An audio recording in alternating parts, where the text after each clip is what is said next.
방금 읽었던 로마서 8장 31절부터 35절에는 5가지의 질문이 들어 있습니다. 그 5가지의 질문과 함께 그리고 사도 바울의 그 감격과 이 질문에 대한 대답의 고백으로 그렇게 이 8장 31절부터 35절 말씀이 되어 있는데요. 우리 5가지 질문을 한번 찾아보도록 하겠습니다.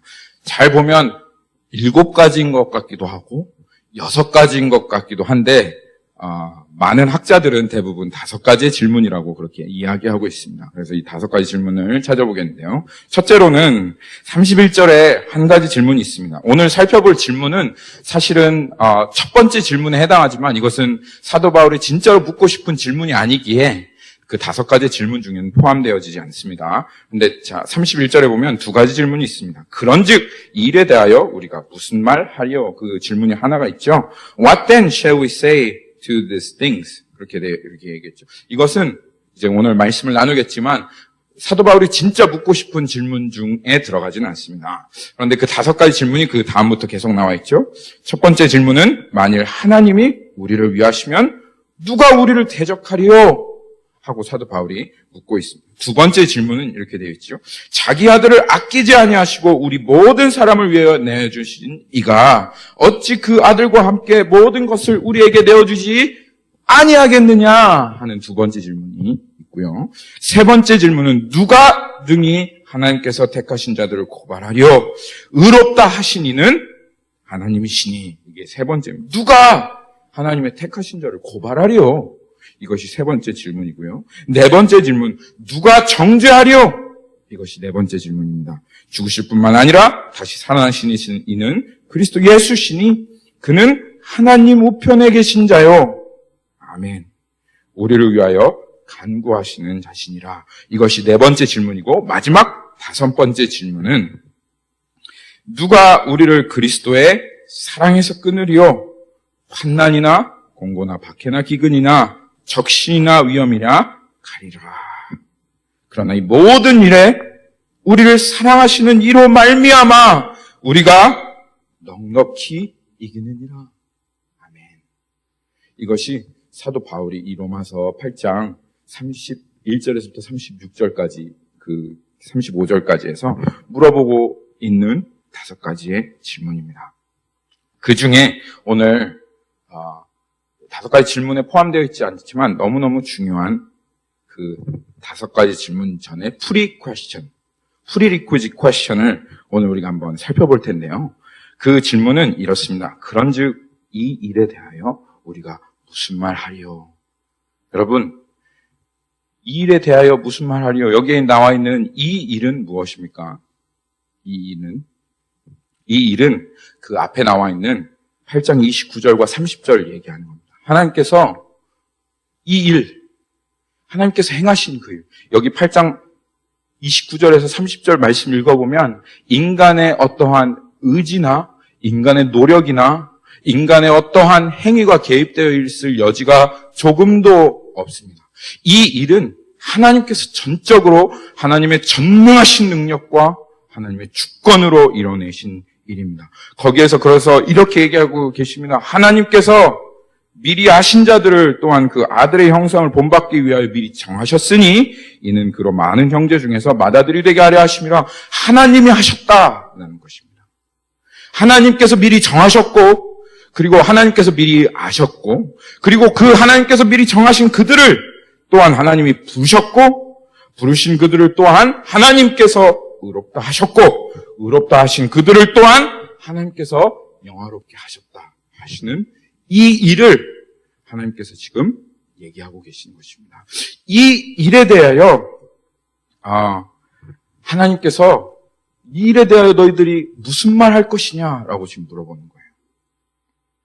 우리들의 그 반응이 여기에서 정말 놀랍다라고 하는 반응이 되어야죠. 어떻게 나 같은 죄인을 하나님께서 그것을 미리 하셨고 미리 정하셨고 미리 부르시고 미리 의롭다 하시고 그리고 그것을 우리를 어떻게 영화롭게 하셨나. 정말 이런 일이 어떻게 있을 수 있는가 하고 주님을 향한 무한한 감사와 무한한 찬양과 무한한 은혜로 그렇게 반응하는 것이 이 성경 말씀을 합당하게 하나님 앞에 대한 사람의 태도라고 할 수 있습니다. 그런데 우리가 그렇습니까? 그렇지 않아요. 많은 사람들이 그렇지 않습니다. 여러분, 성 어거스틴이라고 하는 사람 아십니까? 성 어거스틴이 초대 교부 중에 한 사람이고, 그 기독교 역사 가운데 기독교의 참 바른 신학을 세운 사람이 성 어거스틴. 성 어거스틴이 이렇게 이야기했다고 합니다. 논쟁하는 사람들, 늘 논쟁하는 사람들에게 하나님께서 어거스틴이 이런 말을 했어요. 논쟁할 사람은 논쟁하라. 나는 하나님을 놀라워하리라. 얼마나 멋있습니까? 정말 멋있는 말이죠. 우리 서로에게 한번 그렇게 얘기합시다. 논쟁할 사람은 논쟁하라. 논쟁, 한번 해봐요. 논쟁할 사람은 논쟁하라. 나는 하나님을 놀라워하리라. 나는 하나님을 놀라워하리라. 아멘. 나는 하나님을 놀라워하리라. 이 로마서 8장 29절과 30절에 나와 있는 이 일은 사실 논쟁할 말씀이 아닙니다. 많은 사람들은 이 예정이 어떻고 뭐가 어떻고 하나님의 그 정하심이 어떻고 이렇게 얘기하면서 많이 논쟁합니다. 그런데 이 말씀은 사실은 논쟁하는 것도 좋겠지만 논쟁하기 전에 먼저 이 말씀 앞에 우리가 충분히 내 자신을 바라보며 그 하나님을 놀라워해야 할 그 말씀이 바로 이 말씀이에요. 그리고 이 말씀이 우리들에게 실제로 주님은 믿어지게 하기 위해서 이 말씀을 주신 거예요. 너희들 내가 이 말씀 던져줄 테니까 너네 진짜 치고 받고 머리 깨지도록 한번 논쟁해봐 하고 하나님께서 이 말씀 주셨겠어요? 싸우게 하시려고? 아버지가? 그러지 않아요. 하나님 그 말씀 우리에게 주신 거, 그렇게 주신 말씀 아니에요. 이 말씀 듣고 이 말씀이 우리들에게 실제로 받아들여졌어. 믿음으로, 와, 그렇구나. 하나님께서 미리 하셨고, 나를 정하셨고, 나를 부르셔서 이제는 영화롭게 하셨구나. 그리고 이제는 그렇게 하나님께서 나와 함께 하신 이것이 있으니 누가 하나님이 나를 위하시면 누가 나를 대적하리요?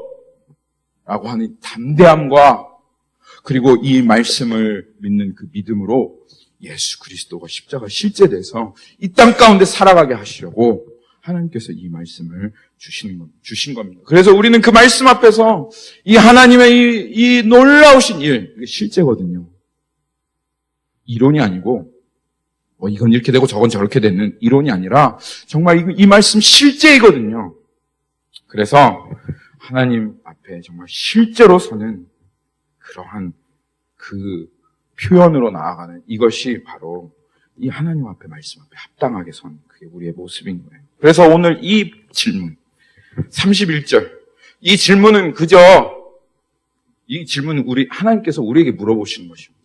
이 질문은 그저 로마서 8장 30절, 29절, 30절에만 해당하는 말씀 아니에요.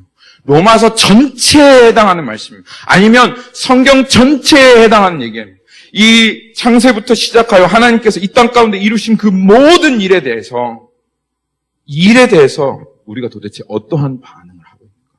이 땅에 이 일에 대해서 우리가 무슨 말을 하고 있는가를 하나님께서 우리에게 먼저 점검하게 하시는 겁니다. 이것을 점검하지 않는다면 이 말씀이 그냥 우리에게 이론이고 지식으로만 받아들여진다면 이 뒤에 나오는 5가지 정말 사도 바울이 감격하며 와!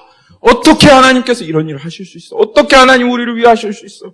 어떻게 그리스도의 사랑에서 우리가 끊을 수 있을까 하는 이 모든 내용들이 전부 다 그냥 허물어져 버리고 말아요. 아무런 의미가 없어요. 왜 저렇게 흥분하고 난리야?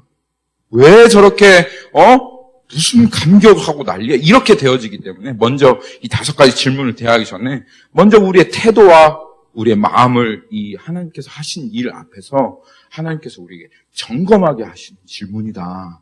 이 질문이. 그래서 이렇게 무슨 말 하려? 여러분 무슨 말 하시겠습니까? 논쟁하시겠습니까? 뻣뻣하게 서서 그런가? 참 어렵네. 이렇게 하시겠습니까? 아니면 눈만 꿈뻑하며 입맛을 쩝쩝 다시며 그렇게 반응하겠습니까? 하나님 앞에 정말 와, 놀라운 말씀이다. 어떻게 이런 말씀이 하고 반응하시겠습니까? 이 말씀을 제가 준비하면서 성령님께서 제 마음 가운데 이 질문을 다르게 들려지게 하셨어요. 그게 뭐냐면 이게 너에게 정말 하나님이 부르셨고 의롭다 하셨고 널 영화롭게 하셨다는 이 말씀이 너에게 정말 이론 아니고 지식 아니고 실제니? 우리에게 정말 이게 실제야? 나의 어떠함으로 바꿀 수 없는 하나님 살아 계시죠? 우리가 그 하나님의 생사를 확인할 필요가 없습니다. 왜냐하면 내가 안 믿는다고 해도 하나님은 존재하신 하나님. 이 세상 사람들이 얘기하기를 네가 안 믿으면 하나님 있고 하나님 없고 네가 믿으면 하나님 있다. 절대로 그런 하나님은 이 땅에 존재하지 않습니다. 여러분의 믿음과는 전혀 상관없이 우리의 믿음과는 전혀 상관없이 여러분 절대로 안 믿어줘도 상관없어요. 하나님은 실제하시는 하나님이십니다. 내가 안 믿어도. 그렇기 때문에 그 실제하신 하나님이시기 때문에 더욱 믿을 수밖에 없는 하나님은 실제하신 하나님. 그리고 그 실제하신 하나님께서 말씀하신 이 성경의 모든 말씀은 실제하는 하나님의 말씀입니다. 그것이 진리란 뜻입니다. 그것이 참이란 뜻입니다. 내가 어떤 상황, 환경과 어떠한 조건 가운데 있다 할지라도, 내가 미국에 있다 할지라도, 한국에 있다 할지라도, 내가 2000년 전에 태어났다 할지라도, 지금 태어났다 할지라도 상관없이 푸른 마르고 꽃은 시드나 하나님의 말씀은 영원히 진리이고 하나님의 말씀은 영영이 서리라 하시는 이 말씀. 내 어떠함과 여하에 전혀 상관없이 역사는 하나님의 말씀대로 돌아갈 것이고 또한 이 하나님의 말씀은 반드시 이루어질 것입니다. 그 앞에 우리는 굴복하고 꿇어 엎드려 주님의 말씀이 우리의 삶 가운데 이루어지기를 그리고 그 말씀 가운데 나도 들어가기를 그렇게 간구하며 나아가는 것이 그것이 거룩하시고 영광스러운 하나님 앞에 이 70억 인구 중에 작디 작은 이 한 사람인 우리들에게 그리고 바람이 불면 이 코에 붙어있는 숨이 떨어지면 그냥 사라져서 누구도 기억해주지 않을 이 존재인 우리들이 하나님 앞에 가져야 할 합당한 자세요. 태도인 것입니다. 할렐루야! 영광스러운 주님을 찬양합니다. 믿음은 주님께서 그렇게 말씀하셨습니다. 지금 이 질문이 이 말씀에 대해서 너희들이 반응이 어떠하냐, 너희들의 태도는 무엇이냐라는 것을 물어보기 때문에 우리는 믿음을 점검할 수밖에 없어요. 믿음은 모든 말씀을 대할 때는 절대로 딱 한 가지 원리가 있습니다. 모든 말씀을 대할 때는 딱 한 가지 원리는 무엇이냐면 이 말씀을 내가 지금 믿음으로 대하느냐 아니면 믿지 않음으로 믿음은 아니라 다른 것으로 대하느냐. 존 맥가터 목사님께서 우리 유스 아이들 가운데 그 비디오를 하나 보아주세요. Save the World, Self-Deceived라고 하는 비디오인데 여러분 그 영상 한번 보시기 원하시면 저한테 말씀해 주시면 제가 그 영상을 보내드리겠습니다. 그런데 그 안에서 이 현 시대의 상황을 개탄하면서 존 맥가터 목사님이 일주일에 40시간을 말씀을 연구하십니다. 자기의 어떤 유익이 아니라 이 성도들을 먹이기 위해서. 그리고 존 맥가더 목사님이 있는 그 교회는 존 맥가더 목사님에게 다른 거 다 하지 마십시오. 당신은 우리들을 위해서 그냥 40시간 내내 말씀만 연구해 주십시오. 하고 있는 그 상황을 마련해 줬어요. 그러니까 존 맥가더 목사님은 이 40년 동안 다른 거 아니에요. 도대체 구원을 받는 것이 무엇이냐? 구원받는 믿음이라는 것이 무엇이냐? 그리고 이 거듭남이라는 것은 무엇이고 정말 좁은 길, 좁은 문을 들어간다는 것이 어떤 것이냐. 이것을 머리가 백발이 하하도록 40년 동안이나 연구했던. 그러니까 한번 40시간씩 성경을 맨날 한번 연구를 해보세요. 그것도 한 40년간. 그러면 성경 말씀 모르는 말씀이 있겠어요? 저도 한 10년을 지금 성경을 바짝 연구했는데 여기 피면 어디 말씀이 있는지 다 아는데 40년 동안 연구를 했단 말이에요. 근데 그 존 맥가더 목사님이 저에게 정말 저의 마음 가운데 제 마음을 중심을 때리는 그 말씀을 저에게 주셨습니다. 내가 40년 동안이나 성경을 연구했지만 나는 성경을 연구할 때 절대로 이 성경을 통해서 어떤 아카데믹한 인트레스트를 위해서 연구한 적 한 번도 없다. 근데 이 성경 어떻게 하면 하나님의 말씀을 이 안에서 발견할 수 있지?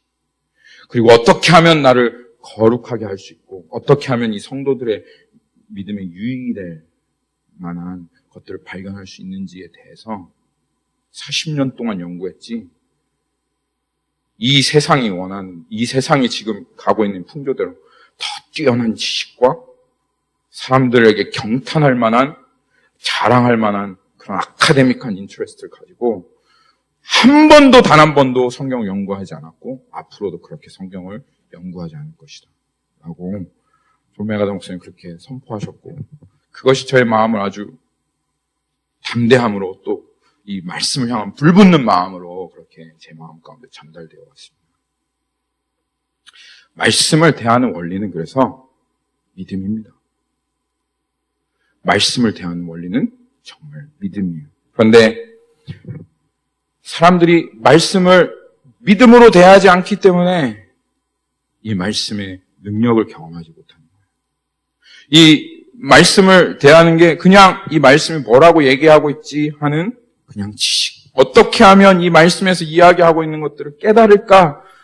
그래서 그 지식과 깨달음을 추구하고 그 말씀이 나에게 정말 실제인가? 이 말씀이 지금 분명히 하나님의 말씀으로 이것이 변화되지 않는 실제를 이야기하고 있는데 그 하나님께서 말씀하고 계신 그 실제가 나에게도 있어서 실제인가? 이것을 바라보지 않기 때문에, 이것을 생각해보지 않고 그리고 그것을 믿음으로 내 자신을 깨우트리며 실제로 나아가지 않기 때문에, 그렇기 때문에 이 말씀의 능력을 경험하지 못하는 것입니다. 하나님은 우리에게 지식 얻으라고 말씀 주시지 않았어요.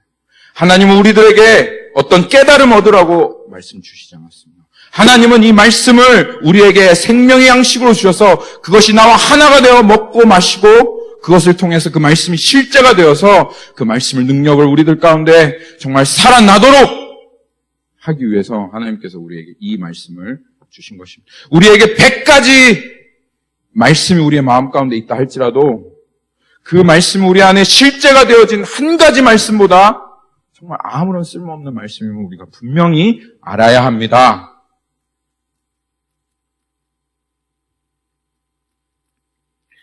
그래서 우리의 내면은 로마서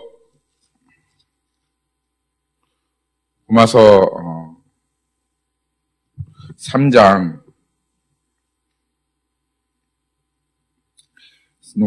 4절에 보면 이렇게 하나님께서 말씀하고 계십니다.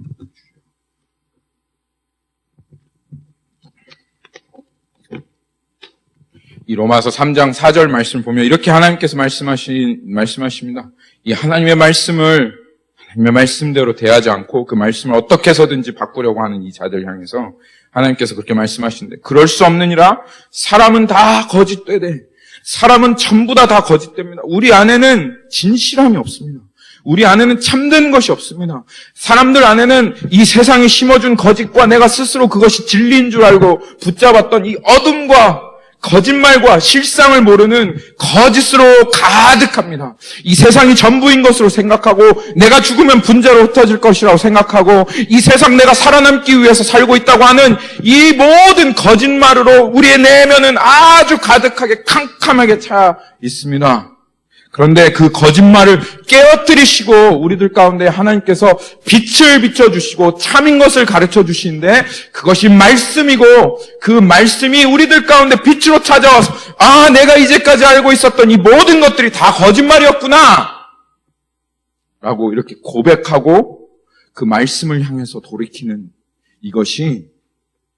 그것이 바로 이 말씀을 믿음으로 받는 태도인 것입니다. 그런데 믿음으로 받지 않아요. 여러분, 하나님 성경에서 수없이 살아계시고 이 땅 통치하시며 역사하신다고 말씀하십니다. 그것이 여러분, 우리들에게 하나님 살아계심이 실제입니까? 하나님 정말 이 땅을 통치하고 계십니까?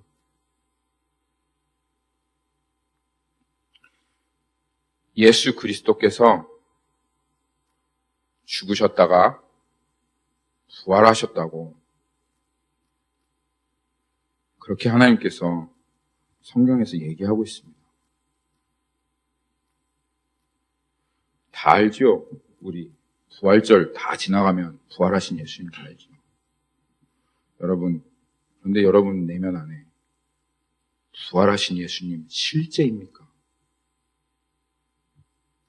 죽음을 깨어뜨리시고 죽음에서 지금 살아나셔서 하나님 보좌 우편에 앉아 계신 예수 그리스도가 이 땅을 통치하시는 살아계신 하나님이요 주 되심이 내 내면 안에 무슨 말 하겠습니까?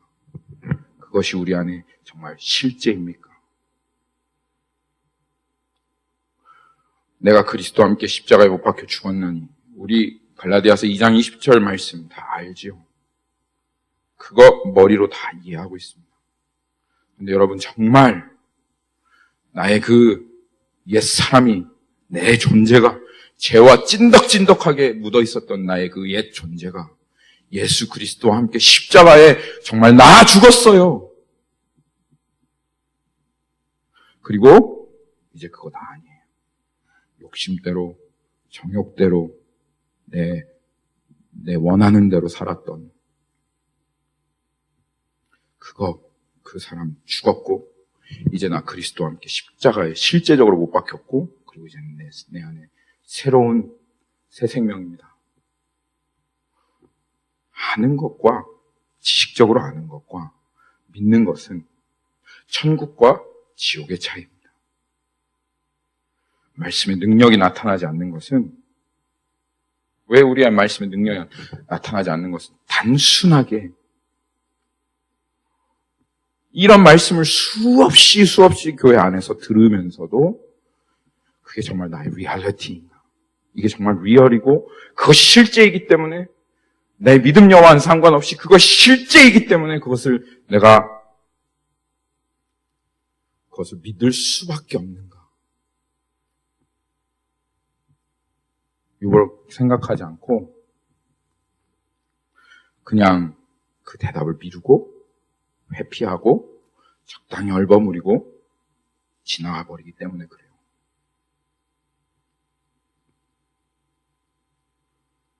여러분,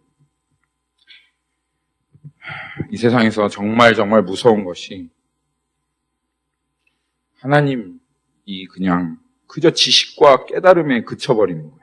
여전히 하나님의 인생이 실제가 되어지지 않는 채 지식적으로 복음도 깨달아지고 그런데 여전히 나에게 실제가 되지 않는 채로 그런데 열심히 예수를 말하고 다니는 거예요. 그래서 예수님께서 이런 사람들에게 경고하시며 하신 말씀이 있어요. 주여 주여 하는 자들. 어떻게 이 사람들이 주여 주여 예수님을 어떻게 주라고 부릅니까? 아니까 부르는 거 아니에요. 그렇죠? 뭔가 깨달음이 있으니까 부르는 거 아니에요. 만약에 예수님을 몰랐으면 지식적으로라도 예수님을 몰랐으면 만약에 예수님이 주 되신 것을 깨달음으로도 몰랐다면 그러면 어떻게 이 사람이 예수님에게 주여 주여 할 수 있겠어요? 근데 이 사람들 예수님 지식적으로 안 거예요. 예수님 지식적으로 깨달음으로 주인 거를 경험한 거예요. 그런데 예수님이 주여 주여 하는 자마다 다 천국에 들어올 게 아니래요. 그날에 내가 너희를 모른다 하리라. 여전히 예수님을 주라고는 고백하지만 그렇지만 내면에 진짜 예수 그리스도가 주인 되시지 않은 그래서 내게서 떠나가라 행악하는 자들아 이렇게 말씀을 들을 수밖에 없는 수없이 예수님은 들었지만 한 번도 그 인생에 예수님의 실제가 되어지지 않은 그래서 예수님과 관계가 없었던 이런 사람들을 향해서 예수님께서 무섭게 경고하신 것입니다. 오늘 말씀도 마찬가지입니다. 몇 주간의 설교를 통해서 이미 하셨다는 의미가 무엇이고 부르셨다, 의롭게 하셨다, 그리고 영화롭게 하셨다. 여러분, 제가 여러분에게 해드릴 수 있는 것은 이 말씀이 도대체 무엇을 의미하고 그것이 우리의 삶에 무슨 의미가 있는지를 여러분들에게 설명드리는 것입니다. 그런데 이것이 여러분들에게 그냥 지식적으로 깨달음으로만 다가간다면 그리고 그것이 정말 나에게 무슨 의미인가? 하나님께서 나를 부르셨고 미리 아셨고 그리고 하나님이 나를 의롭게 하셨고 영화롭게 하셨다는 것이 나에게 정말 무슨 의미가 있고 이것이 나의 정말 실제인가를 여러분 보지 않는다면 정말 그 말씀 앞에 나의 안에 거하라, 말씀 안에 거하라 하시는 하나님 앞에 우리가 그 말씀 안으로 이게 나의 무슨 관계인가를 생각해 보지 않는다면 이 말씀은 여러분 그저 아이고 좋은 말씀이네, 좀 어려운 말씀이네, 우리 목사님 도대체 왜 이렇게 로마서 길게 하나, 이렇게만 생각하고 지나갈 수밖에 없는, 하나님께서 정말 놀라운 일을 하셨음에도 불구하고 이게 정말 실제적으로 눈앞에 펼쳐지면 어떻게 이런 일이 하면서 반응할 만한 그런 일임에도 불구하고 그냥 지식과 깨달음으로 넘어가 버리고 마는 아무런 소용이 없는 이런 말이 되어지는 것입니다. 이 말씀이 여러분 정말 기도합니다. 간절히 바랍니다. 우리들의 눈이 이 헬렌 켈러와 같이 눈 멀고 벙어리 귀가 막혀서 아무것도 보아도 보지 못하고 들어도 듣지 못하고 깨달아도 깨닫게 해주어도 깨닫지 못하는 그런 우리의 이 문둥병과 같고 정말 이 완전히 중풍병자와 같고 귀머거리와 같고 소경과 같은 우리의 심령 가운데 하나님께서 이 모든 장애를 극복하시고 영광의 빛으로 우리를 비춰주셔서 이 말씀이 말씀 그대로 우리들 가운데 여기에 있는 정말 한 사람 한 사람에게 보여지기를 정말 간절히 소망합니다. 이 일이, 그래서 이 로마서 말하는 이 하나님께서 하신 이 일이 우리들에게 실제가 되어질 때, 그러면 그 후에는 우리 안에 정말 담대함이 생겨집니다. 하나님 날 미리 하셨는데, 그리고 하나님이 이 모든 장애를 극복하시고 나를 부르셨는데, 야, 나를 영화롭게 하셨는데 내가 도대체 저 사람이 나에게 뭐라고 한마디 한다고 해서 내 자존심이 구겨질 리가 뭐가 있어? 예전에 내 자존심 가지고 그게 난 줄 알고 살았을 때여야, 그때야 뭐 저 사람이 구기면 그냥 순식간에 구겨지는 자존심일 뿐이지. 그런데 예수 그리스도께서 영화롭게 하셨고 내 영광이 예수 그리스도와 함께 있으면 저 사람이 나에게 아무리 뭐라고 해도 나를 비난하고 헐뜯고 무슨 이야기를 한다 할지라도 예수 그리스도 나의 영광이고, 주님의 영광은 그 수많은 사람들이 예수 그리스도를 비난할 때라도 흔들리지 아니하였기에 그 영광, 내 영광이기에 나의 영광은 흔들리지 않는다 하며 담대하게 여전히 그들을 사랑하게 되어지며 나아가는 이 자리까지 가는 것, 이것이 진짜 말씀이 실제된 사람 아닙니까? 이게 복음 누리는 겁니다. 복음은 믿음으로만 누릴 수 있고, 믿음은 객관적인 실제가 나의 주관적인 실제가 되어지는 것. 그래서 믿음은 바라는 것의 실상이다. 주님께서 그렇게 얘기하셨습니다. 물어보십시오. 계속 물어보십시오. 성경의 이 진리가 정말 나에게 실제인가? 예수 그리스도께서 너 안에 계신 것을 발견하지 못한다면 너는 버리운 자리나 라고 주님께서 그렇게 두려운 말씀으로 우리들에게 말씀하시면, 예수 그리스도가 정말 내 안에 살고 계신가? 매순간마다 그 예수 그리스도를 내 안에 모시고 계신가? 내가 정말 주님께서 영화롭게 하신 것이 실제인가? 내가 정말 영화롭게 되었는가? 이게 도대체 무슨 얘기인가? 예수 그리스도께서 보물이라고 하시고 우리를 이 질그릇에 담긴 보화라고 하시는데, 예수 그리스도 정말 나의 보물인가? 아니면 나의 보물은 다른 것인가? 나 정말 실제인가? 지식은 성경에 수없이 많은 지식은 우리를 교만하게 합니다. 그건 성경이 말하는 원리입니다. 여러분, 지식을 더 많이, 실제되지 않는 지식을 많이 쌓아가면 쌓아갈수록 그 사람은 더 주님께로 멀어져 가게 될 것입니다. 돌이킬 수 없는 사람이 될 것입니다. 왜냐하면 지식은 교만케 하기 때문에. 그렇지만 사랑은 덕을 세운다고 했습니다. 사랑은 주님의 말씀이 나에게 실제되어서 주님에게 합당한 반응을 하면 그럼 그게 사랑이에요. 그 사랑 외에 다른 반응을 할 수가 없어요. 주님에게. 그래서 사랑은 덕을 세운다, 그렇게 이야기하였습니다. 이 로마서 8장 30절부터 31절부터 36절까지 이 말씀은 사도 바울이 우리들 안에 이 말씀들을 계속해서 반복하며 생각나게 하는, 이 말씀이 도대체 무슨 의미인지, 부르시었고 의롭다 하셨고 영화롭게 하셨다고 하는 이 말씀이 도대체 우리들의 삶에 어떻게 적용되며 어떠한 의미인지를 정말 맞아, 그럴 수밖에 없어 라고 하는 그 대답으로 계속 질문하는 거예요. 그래서 우리들을 마음을 담대하게 하고 격한 감동을 우리들 가운데 일으키고 막 정말 그래? 와, 정말이야. 예수 그리스도 그 사랑 안에서 끊을 수 없는 거야. 정말 하나님 우리를 위하시는 거야. 하나님 우리를 위하시면 누가 우리를 대적한다는 거야. 하는 이런 이 로마서의 정말 클라이맥스예요. 그래서 이 하나님의 이 사랑과 그 위대하심과 우리를 위하심이 너무너무 놀라워서 그것으로 인해서 그 어떠한 것도 두렵지 않아요. 칼이냐 위험이냐 적신이나 공고나 아무것도 종일토록 우리가 하나님 앞에서 도살할 양처럼 그렇게 되어 있다 할지라도 조금도 두려움 없이 나는 넉넉히 이긴다. 나는 넉넉히 이길 거야. 하는 이 하나님을 향한 담대함을 우리들 가운데 일으키는 정말 로마서의 가장 핵심적인 부분입니다. 근데 여러분, 한번 이 로마서, 다시 한번 로마서로 가볼까요?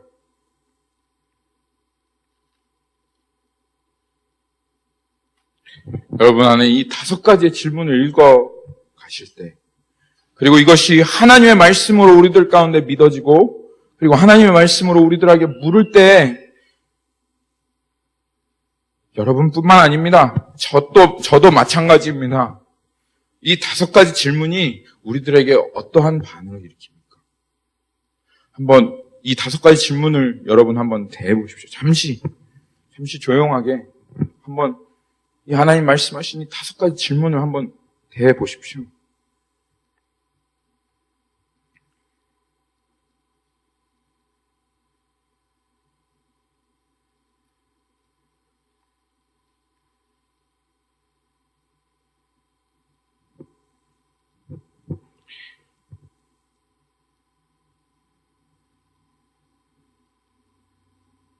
정말 이것이 우리의 내면 안에 주님을 향한 실제로 다가옵니까?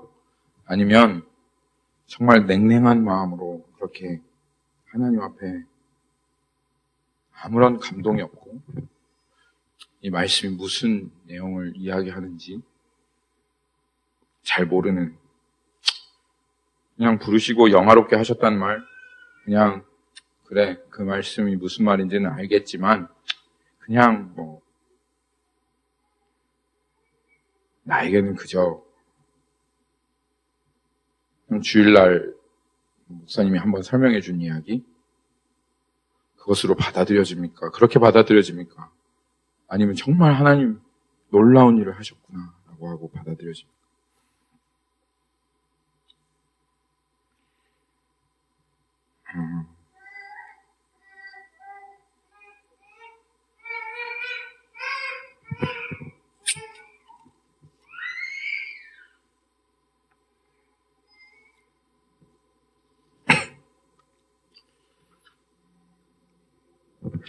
이게 우리 안에 발견되는 연약함입니다.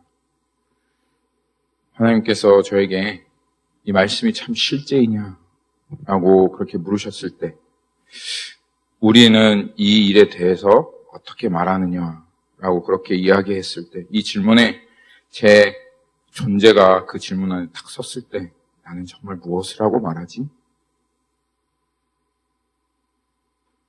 이 일에 대해서 나는 무엇이라 말하지? 그런데 사도 바울이 이 말씀을 전하면서 어떠한 감격으로 이 말씀을 전했을지 상상이 되는 거예요. 어떠한 마음으로 정말 이 말씀을 선포했을지, 이 글을 쓰고 있는 사도 바울의 마음 가운데 일어나는 그 이 하나님의 놀라운 일에 대한 들여다보고 묵상하고 보아도 너무 놀라운 이 일에 대해서 어떻게 사도 바울이 이 글을 쓰고 있을지가 생각이 나는데, 제 안에 그러한 이 정말 주님께서 내 일에 분명히 이 일을 실제로 행하셨지만 그 실제로 행하셨던 그 일에 대해서 내 안에 그 합당한 반응이 부족한 거예요. 없는 거예요. 정말 하나님 앞에 합당한 감사와 감격과 찬양이 없는 거예요. 그래서 이 말씀을 써야 되는데 한참을 쓰지 못했어요. 한참을 쓰지 못하고 이 십자가 앞에 그냥 머물러서 주님, 나를 불쌍히 여기고 주님 좀 나를 도와달라고.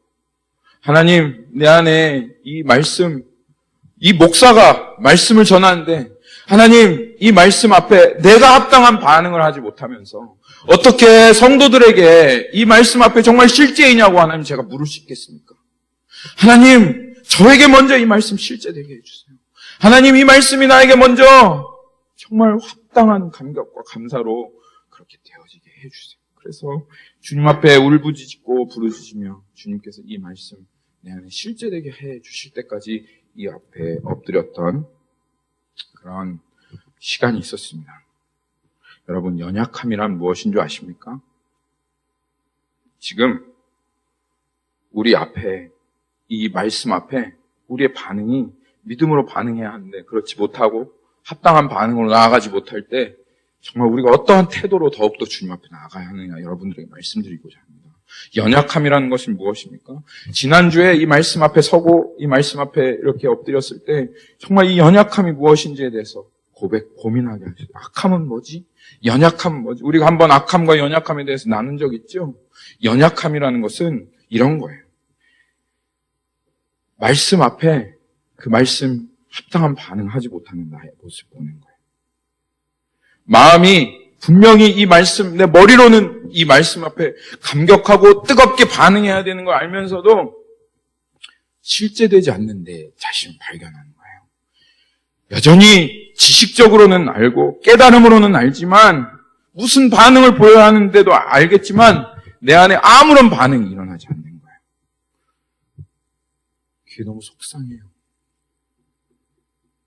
그게 너무 안타까워요. 나 왜 이러지? 하는 그런 마음이 있어요. 그리고 고백하는 게 있어요. 인정하는 게 있어요. 뭐냐 하면 도와주세요. 이거예요. 나 도움이 필요해요. 하나님이든 누구든 좀 나를 좀 도와주세요. 라고 고백하게 하는 이것. 이게 연약한 거예요. 연약한 거. 그래서 그러한 연약함은 주님 앞에 더 기도하게 합니다. 왜냐하면 내가 도움이 필요하다는 걸 알기 때문에. 더 부르짖게 합니다. 그리고 그 연약함 가운데 주님이 강해요. 약할 때 강함 대신 주님이 드러나요. 내가 할 수 없는 그 일을 내 삶 가운데 분명히 행하시는 그 일을 해요. 그래서 연약함은 반드시 도움을 구하게 되어 있어요. 내가 연약하니까 그거 당연한 거 아니겠어요? 나 도움이 필요하다고 인정하는 것이 이게 연약하다는 거예요. 예수님께서 그래서 연약한 사람들을 물리치지 않았어요. 왜냐하면 예수님은 보혜사 되셔서 이 땅 가운데 오셔서 연약한 자들을 도와주리러 오셨거든요. 그래서 자신의 연약함을 인정하고 자신의 죄악되고 자신의 그 죄악됨을 인정하고 나 정말 도움이 필요해요. 주님 나를 도와주세요. 라고 그렇게 구하며 나오는 자들에게 예수님은 늘 항상 그들을 도와주셨고 육체가 마음은 원이로되 육신이 약하도다 그렇게 말씀하시며 그들을 불쌍히 여기시고 인정하시고 여러분 그렇게 연약함을 표현하고 주님 도와주세요라고 얘기할 때 하나님은 여러분 물리치지 않으십니다. 반드시 도와주시고 오늘 우리가 어떻게 말하려 저는 이렇지만 주님께서 일하실 것을 믿습니다. 나를 도와주세요 하고 할 때 하나님께서 우리들 안에 그 일을 이루어내시는 거예요.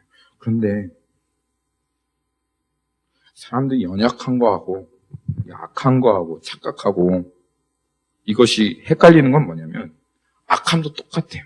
마음 너무 냉랭한 거예요. 하나님 앞에 합당한 반응 못하는 거예요. 그런데 전혀 도움을 구하지 않아요.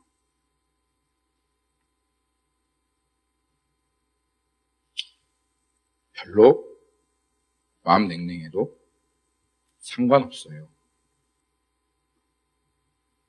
두렵지 않아요.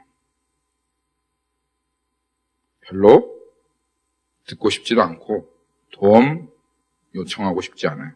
그냥 이렇게 살아가도 별로 상관없는 것. 그거는 연약한 거 아니에요. 그거는 악한 것입니다. evil이라고 말하는 것입니다. 그것이 이스라엘 사람들이 한 겁니다. 하나님께서 이스라엘 사람들에게 선지자를 계속 보내주셔서 너의 상태를 봐라. 너의 죄악을 봐라. 너 이렇게 살면 안 된다. 내가 도와줄게. 나에게로 나와라. 내가 너희를 고쳐주겠다 해도 나는 하나님 도움 필요 없어요.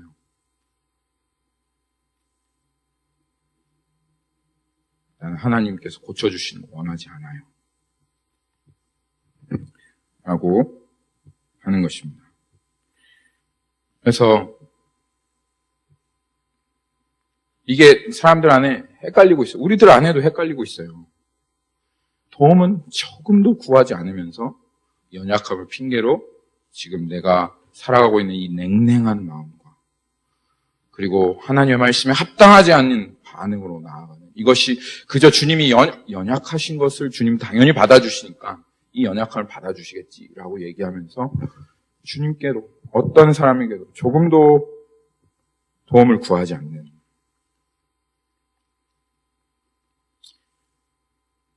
그러한 모습으로 있는 이것이 너무너무 하나님 앞에 악한 것입니다. 정말 저의 마음을 아프게 하는 것은 이런 것입니다. 스스로는 연약하다고 말하지만 하지만 도움은 구할 마음이 없는 사람. 도와준다고 해도 거절하는 사람. 그러면 그 사람에게 연약함이라고 말하는 것은 핑계 아니겠습니까? 사실은 지금 상태에서 벗어나지 않고 그냥 냉랭하게 하나님께서 뜨겁든지 차갑든지 하라. 미지근하면 내가 너를 토해내리라. 라고 그렇게 말씀하셨는데도 불구하고 도와준다고 하는데도 나는 계속 연약할래요. 라고 하고 있는 것은 그거는 연약함이 아니라 그건 악한 것입니다. 우리는 연약한 사람입니다. 여러분 여기에 강한 사람 어디 있습니까? 없어요. 아무도 없어요. 여러분 제가 얼마나 연약한지 아시잖아요. 저도 정말 연약합니다.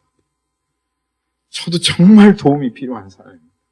그렇기에 날마다 하나님의 도움을 구하지 않으면 그냥 한 발 잘못 디뎌버릴 수밖에 없는 그런 사람입니다. 우리는 모두 도움이 필요합니다. 여러분 우리 연약한 자들이기 때문에 우리는 적극적으로 도움을 구해야 됩니다. 적극적으로 주님께 도와주세요. 적극적으로 주님 나를 불쌍히 여겨주세요. 좀 옆에 있는 사람에게 나 좀 도와줘. 나 좀 도와줘. 내가 좀 주님 앞에 계속 살아갈 수 있도록 믿음으로 살아갈 수 있도록 나 좀 도와줘.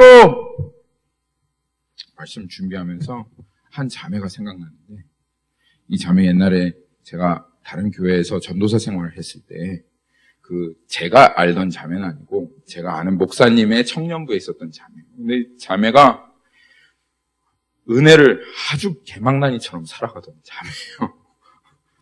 완전히 그냥 세상적인 자매예요. 그런데 어떤 집회에서 은혜를 하나님께서 이 자매의 마음을 완전히 뒤집어 놓으시고 은혜를 주신 거예요. 그래서 눈물을 그냥 펑펑 쏟으면서 눈이 퉁퉁퉁 부은 대로 눈이 퉁퉁 부어가지고 그 목사님한테 제가 옆자리에 있어요. 그 목사님한테 나와가지고 목사님 손을 잡고 그냥 간절하게 부탁하는 거예요. 목사님, 저 그냥 내버려 두시면 안 돼요. 저 좀 그냥 좀 내버려 두지 마세요. 저 그냥 내버려 두면 저 망할 거예요. 옆에서 정말 목사님한테 나 좀 내버려 두지 말라고 내가 멀어지려고 하면 좀 나를 어떻게 해서든 좀 붙잡아 달라고 그렇게 강구하는 그 자매를 보면서 이 자매가 정말 은혜를 받았구나. 자기의 연약함을 인정할 줄 알게 되었구나 하는 것을 보게 됐어요. 여러분, 우리 정말 연약해요. 그래서 우린 서로에게 서로가 필요하고, 우린 정말 도움이 필요하고, 우린 적극적으로 도움을 구해야 합니다.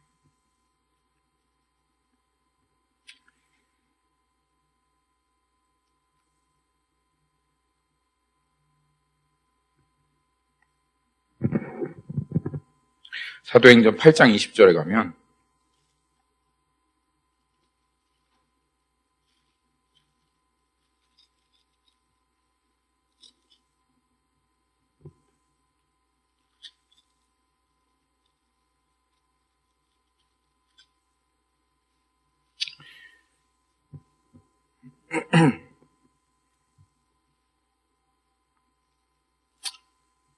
한 사람이 나옵니다. 이 사람은 마술사 시몬이라고 하는 사람입니다. 이 마술사 시몬은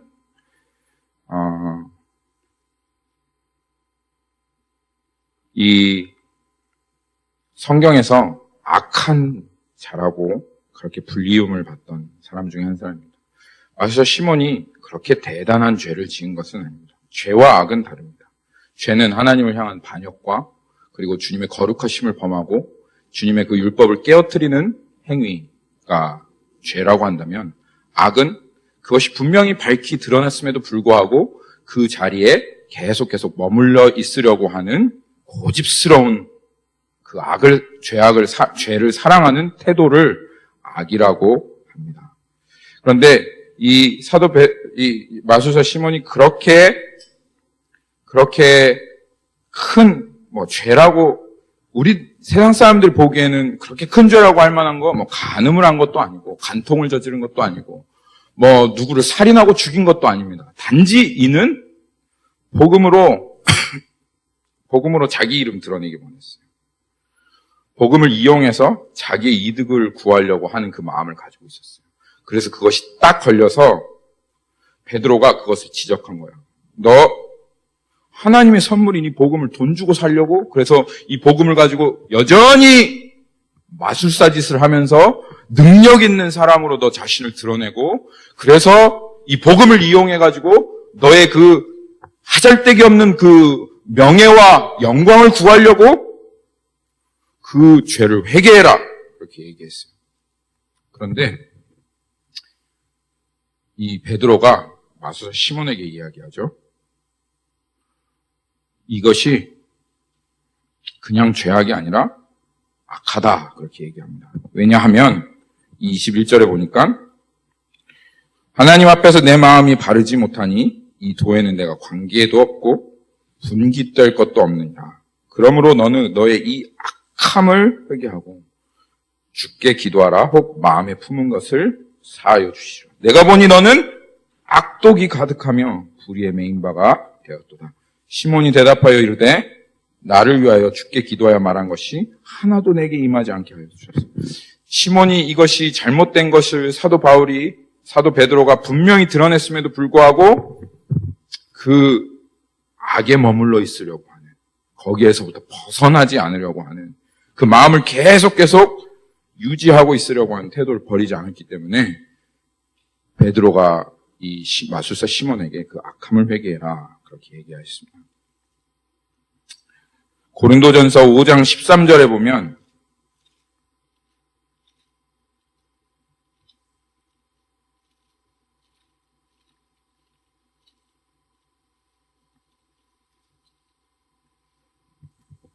하나님께서 이렇게 명령하십니다. 12절, 밖에 있는 사람들 판단하는 것이야 내게 무슨 상관이 있으려마는 교회 안에 있는 사람이야 너희가 판단하지 아니하랴. 밖에 있는 사람들은 하나님이 심판하시려니와 이 악한 사람은 너희 중에 내어 쫓으라. 죄를 범하였다고 내어 쫓으라고 하나님께서 말씀하시는 거 아닙니다. 그럼 우리 전부 다 교회에서 내어 쫓겨나야 되겠죠. 교회 남을 사람이 아무도 없을 것입니다. 그런데 악한 자, 무슨 말입니까? 죄가 분명히 밝히 드러났어요. 여기 간음을 하고 자기 부모랑 자기의 그 계모랑 같이 산 그 죄가 분명히 밝히 드러났는데도 불구하고 그 드러난 죄를 버젓이 행하고 자기가 연약하다고 얘기하지만 그것에서부터 돌이키지 않으려고 하는 이 악함을 가지고 있는 자는 내어 쫓아라. 그래서 그 죄 가운데 도움을 구하지도 않고 돌이킬 마음이 없는 자를 그렇게 내어 쫓으라는 것입니다. 하나님은 연약한 죄인을 향하여 자비와 은혜를 베푸십니다. 그렇지만 도움을 구하지 않고 주님의 은혜를 구하지 않은 그 악한 자들은 반드시 심판하십니다. 여러분, 우리 안에 악함이 있습니다.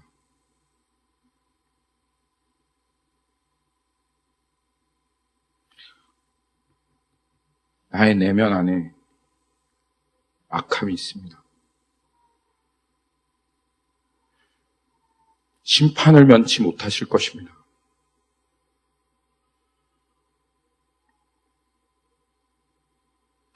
회개해야 합니다.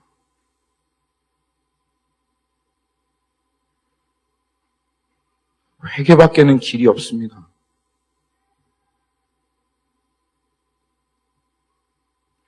다시 연약한 자리로 나오세요. 우리 다시 연약한 자리로 나가십시다.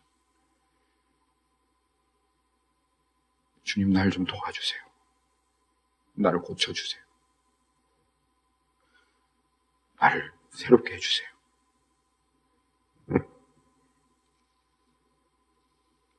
그러면 주님 여러분 절대 물리치지 않으실 겁니다. 오늘 이 로마서 말씀, 그런즉 이 일에 대해 우리 무슨 말 하리요? 오늘 주님께서 너 이 일에 대해서 무슨 말 할 거냐?